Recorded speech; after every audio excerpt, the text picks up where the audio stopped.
Welcome to another edition of Inside Boxing Daily. I'm your host for tonight, Jeremiah Preisser. Mike is currently on vacation. No, I'm kidding, he's not on vacation, but he got caught up, so he can't do the show tonight. So it's just going to be me. It's just going to be a solo job here. As always, we're brought to you by betnow.eu. Go to the page, sign up, get your betting on, do all that stuff. Use Truth50 as your promo code. You get a little extra back depending on what you put in, and go from there. I know you want to do a little betting. Anyways, get on it. We're also brought to you by Seat Giant. If you're picking up tickets for a fight or what have you, go there. Of course, through the website itself, we get a little credit back. We're also, working with the Retired Boxers Foundation, as I've said numerous times with John Einrenhofer on. These guys don't make much. There's not much they can do. There's no 401ks in boxing. So if you can go and chip in a little bit, it'd be much appreciated. So tonight I'm going to chit-chat about a few topics. Nothing major here. It's probably going to be a short show. But a few things I did, look in the news and found a little bit interesting. And I haven't heard a whole lot of people talking about it, a little bit here and there on Twitter. But I did want to talk about Julian Williams insisting on, VADA testing for the Hurd fight, and he said he will not budge if Hurd himself does not sign up.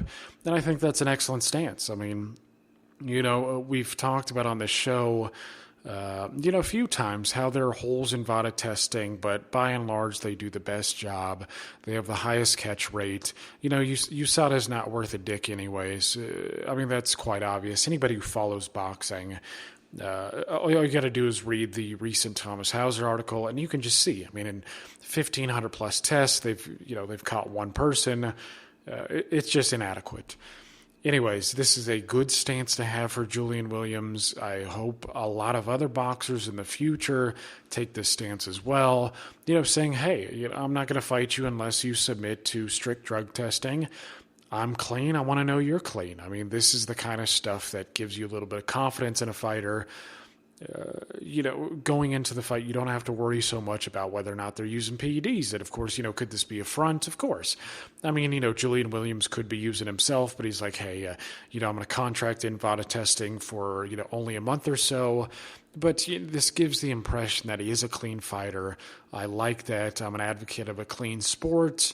Good for him. I hope Hurd signs up. I'm like everybody else. I want to see the rematch. It was a damn good fight, probably fight of the year right now, and it's worth doing again.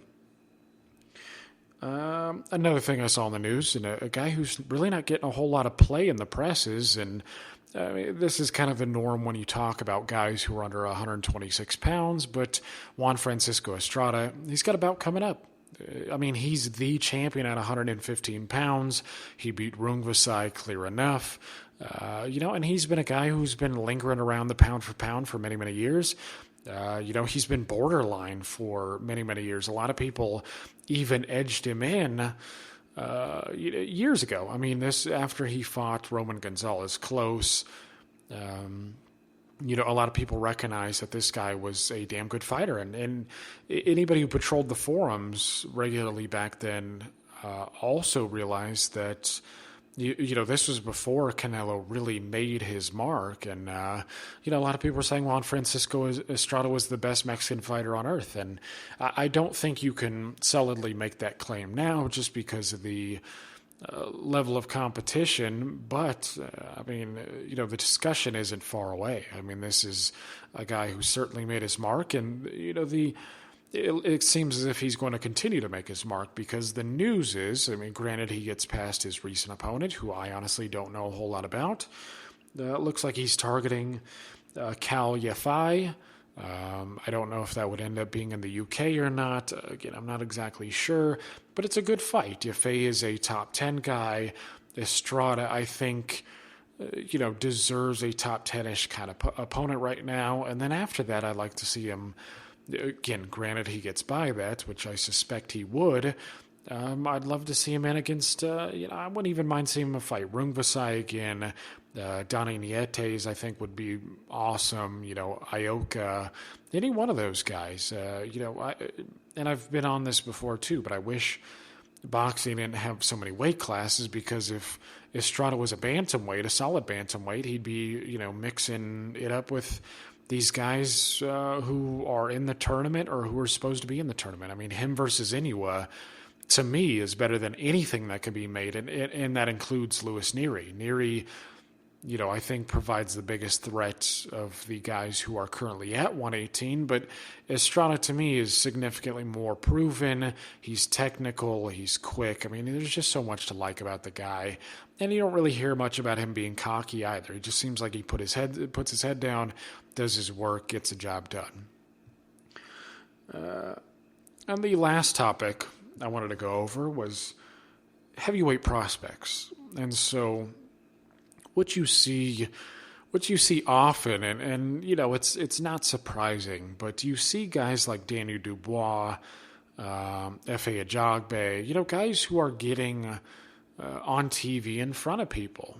And so, what that does is people start talking about these guys, whether or not they're going to be the next champion, their progress, et cetera, et cetera. But what we often don't see, and I think it's worth noting in the heavyweight division because of its structure, is that, guys like Daniel Dubois, guys like Efe Ajagbe, they might not prove to be that good. And I know that might not be surprising to some. I know a lot of people don't have a high opinion of the division itself, but, when you're talking relatively, Ajagba looks pretty damn good. Like an all-time great? Certainly not. Does Dubois look like an all-time great at this point? No, certainly not. At least not in my eyes.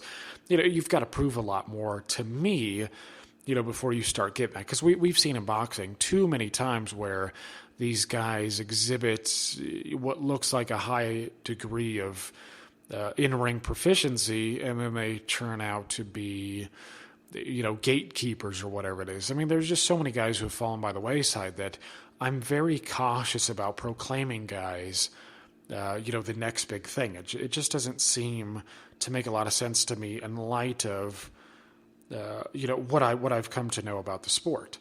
And so what you see is, again, you see Dubois, you see Efe Ajagbe, you see them getting loads and loads of attention. And that's fine. That's not to say that they won't turn out to be the best of the bunch. But what I'm saying is, don't be surprised if neither one of these guys turn out to be top-notch material. And the reason I say that is because the heavyweight division has become such a global division. The Americans, again, I'm American, everybody knows that, but, there's... I'm not really. Of course, I like guys who come from the U.S. It's hard to get away from these, this nationalist feeling sometimes, because you want yours to do good. But anybody who knows me, is friends with me on Facebook, anybody who's followed me for a long time knows that I don't exhibit these sort of nationalist tendencies like a lot of people, and that's because I don't. If I see some guy from Russia who's a good fighter, for me, it's less about the flag that they carry into the ring and more about their style, their mannerisms, how they handle adversity, et cetera, et cetera. So what they do in the ring matters more to me, again, than the national anthem that they come out to. And so the thing is the people who are paying attention to the Olympics or, the amateur system, and a lot of people don't. It's not as exciting as it used to be. I mean, we've talked about it at length on the show too. In America, you used to be able to watch high-level amateur matches on free TV. Now virtually nobody knows any of these guys. And, the American system has by and large fallen by the wayside, though it's gotten slightly better in recent years. I mean, there have been guys like Shakur Stevenson and, anybody who saw the Pan Am Games saw that there were a couple of damn good American fighters too, guys who will eventually go professional, right? They're not going to stay in the ranks like the Cubans or the Russians or the Ukrainians or, any of these guys who are, under communist regime or used to be. That's just never been the style of the Americans. Some guys have been like that, but not often.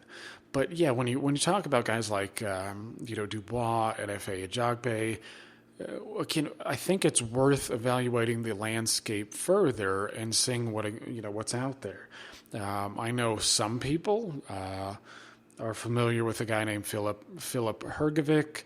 I'm not sure if I'm saying that right, but he's one of those guys who may turn out to be the king. There's a lot of parity here, so I don't see anybody in particular who's going to light it up. But yeah, when you look across the division, I mean, just think about some of the names. Some of these guys who had a high level of amateur experience. I mean, you've got Hergovic, you've got Sergey Kuzman, who is he's fighting Michael Hunter soon.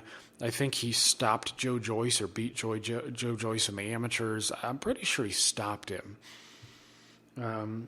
You've got Tony Yoka, who seems to get a little bit more play than guys like Hergovic and Kuzman. To me, technically, he looks like he might be the best of the bunch. There's not a whole lot of hype coming around, surrounding him, even though he was a gold medal winner. But yeah, to me, he's got good size. He's got good fundamentals. He may turn out to be the best of the bunch, but of course it matters how well he takes a punch. And then you have Ivan Dichko, who's from Kazakhstan, I believe, another very, very good amateur, who looks to have some punching power. That's the drawback with a guy like Kuzman, who I like. I've even written an article about him. And he likes my posts on Instagram, so he's a sentimental favorite for me. But yeah, you've got Ivan Dichko, who looks like he's shown some power, and again, he understands boxing. I'm not saying his ring IQ is really high, but typically the guys who do well in the amateurs have the easiest transitions into the pros. So Dichko very well might be the guy. You also have Alexander Teslenko, who I've written about, another tall guy who's technically good, solid jab. You've also got Makhmudev, who looks quite good too. I feel like I'm missing one other guy, but Makhmudev I've seen. He looks pretty stiff and upright, but of course that's pretty much par of the course in today's boxing. You don't really see fluidity from a lot of these guys anymore. Nothing like there hasn't been a Joe Frazier-esque kind of fighter for a long time. I mean, I'm trying to think about when the last time you had a real fluid guy at heavyweight was. You had some more fluid guys, but that sort of the thing is the amateur system seems to dominate in the heavyweight ranks because straight punches, relying on the jab and the straight right hand, seem to be the best tools to earn a victory there. And not only that, size differential matters more up there than it does anywhere else. So you have a lot of guys coming up, not only in Estrada-Yafai and Daniel Dubois, but these Eastern European guys or Central Asian guys who are, who have been practitioners of that style for many, many years themselves. They've got 100+ amateur fights. And so my point is that, again, one of these guys may end up surprising a lot of people and may end up being the man in the heavyweight division. I mean, I haven't seen anybody who's lighting it up to the point where, I peg that guy like, hey, he's the man. He's going to be the next big thing. But a lot of these guys seem as if they're on a similar level, and stylistically, they all seem to be around one another. There doesn't seem to be, again, I think, as I already said, there just seems to be a lot of parity there, and I just don't think there's any real telling who's going to emerge out of this crop the best of the bunch. And maybe that's a good thing, because it does seem like a lot of people have a preference for dominant figures. They like the people like Lennox Lewis and Joe Lewis and people like that. And that makes some sense to me. But with the way things have turned out, it seems as if we're just kind of destined for a lot of parity. And I think you look at that. You look at Anthony Joshua, who looked like he was going to be the best of the bunch too, and he may turn out to be the best of the bunch. I don't know. Tyson Fury still scares me a little bit. I mean, he looks as if he should be, the most skilled guy of all. But again, it's his dedication that I worry about. So, again, if Joshua's get knocked off by Andy Ruiz, I just think there's a lot of danger for a lot of these guys, and I just don't see a heavy favorite. But again, don't be surprised if you see one of these Eastern European, Central Asian guys become the next heavyweight champion of the world. Just take my words and don't let them sneak up on you. All right. And actually, I did want to go to one last topic, and that was going to be Pernell Whitaker versus Jose Ramirez. And that's the on this day topic. Mike's not here to chit chat about it, but that's okay. I'm a Pernell Whitaker fan. I wrote about Pernell Whitaker in my Greatest Defensive Fighters Ever series, which I'm trying to continue, but I've taken on a lot of responsibilities for the website, so it's been a little bit slow going, but my next one should be out fairly soon, so keep an eye out for that. The name, if you follow me on Facebook, you should already know. If you don't, well, then I guess this is just going to be a surprise to you. But yeah, on this day, you had Pernell Whitaker getting his revenge against Jose Ramirez.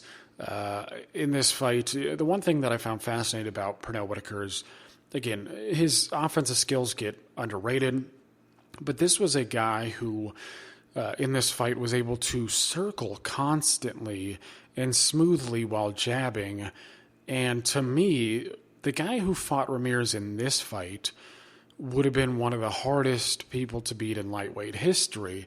And, maybe it didn't look fancy what he was doing, but the fact to me, because anybody who's been in a boxing ring, if you ever sparred or anything, anybody who's tried to move consistently knows that it's a tough endeavor. It's, you waste a lot of energy, especially if the mat is hard. Like the gym I go to, the mat is stiff, and it's really unforgiving with your legs, and so you start to feel it quickly.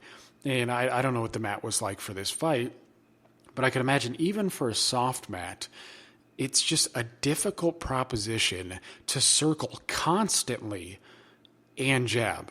But Pernell Whitaker was able to pull it off. He won the fight clearly, and he was the man. I mean, Whitaker was just an amazing fighter. You hear a lot of hypothetical matchups being thrown around now that he's gone.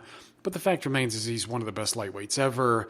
Very, very tough stylistic proposition for anybody in history. I mean, he's one of those guys that I look at the lightweights, and nobody sticks out to me as a guy who would have beaten him. Clearly, there's nobody I would have made a heavy favorite over him. And in fact, I think a real interesting match, because I heard this from somebody.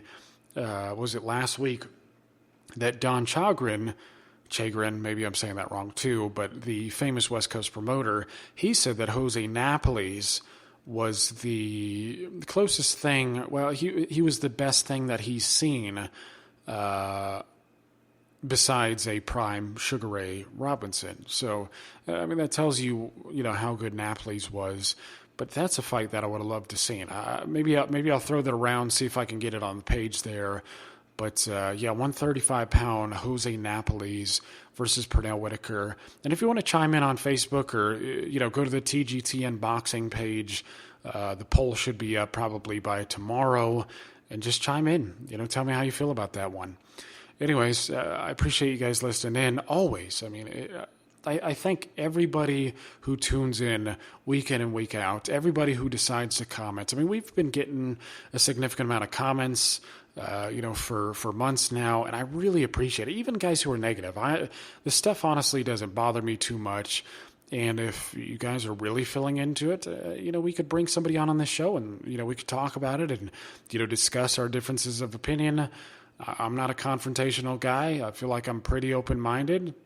yeah, let's chit-chat about it, no matter what it is. If you think, Golovkin's the shittiest, the most overrated middleweight in history, or he's the best or whatever, let's chit-chat about it. Let's try to find some common ground. Let's discuss these things. Anyways, brought to you by Bet Now, brought to you by Seat Giant, brought to you by the Retired Boxers Foundation. And if you could help me out, if you could help Mike out, just go to iTunes, Spreaker, any of these places you can find us, YouTube. Give us a like, give us a thumbs up, give us a review. Your input is very much appreciated. So, I am your host for tonight, Jeremiah Preisser, and you've been listening to The Grueling Truth, where the legends speak.